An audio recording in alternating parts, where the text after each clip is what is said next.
Halo semuanya, perkenalkan nama saya Penny Handayani dengan NIM 4231220010 dari kelas PSB 23A dengan mata kuliah Biologi Sel. Kali ini saya akan mempresentasikan tentang proses teori endosimbiosis, mitokondria, dan kloroplas.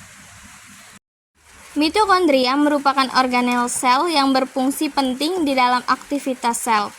Organel tersebut memiliki peranan utama sebagai organel penghasil energi dalam bentuk ATP di dalam sel eukariotik. Selain itu, mitokondria juga memiliki peranan lain dalam menyeimbangkan homeostasis sel.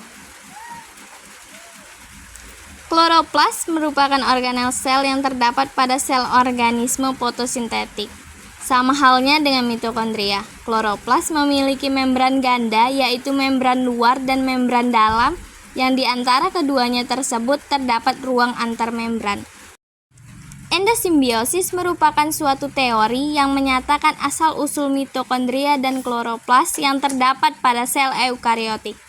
Berdasarkan teori tersebut, mitokondria berasal sel Archaebacteria memfagositosis sel Proteobacteria yang kemudian berintegrasi satu sama lain yang pada akhirnya membentuk mitokondria.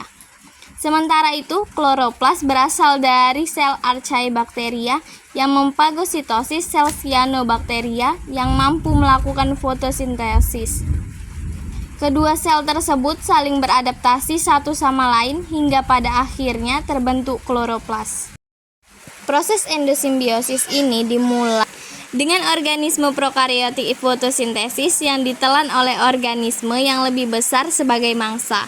Namun, sel prokariotik tersebut tidak hancur atau tercerai dan malah bertahan hidup di dalam inangnya seperti parasit. Sel prokariotik ini diduga adalah cyanobacteria. Selanjutnya, sel prokariotik yang tertelan tersebut mengalami simbiosis dengan sel inangnya, di mana sel prokariotik mentransfer DNA-nya kepada inti sel inang. Dengan demikian, sel prokariotik cyanobacteria tersebut bergantung pada inang untuk dapat bertahan hidup. Setelah beberapa lama, cyanobacteria kehilangan beberapa fungsinya dan berubah menjadi organel kloroplas pada sel inangnya.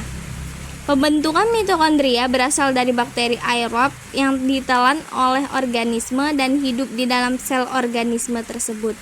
Mitokondria juga mengalami endosimbiosis yang sama dengan pembentukan kloroplas. Hal ini dibuktikan dengan ukuran kloroplas dan mitokondria yang sama dengan ukuran bakteri prokariotik.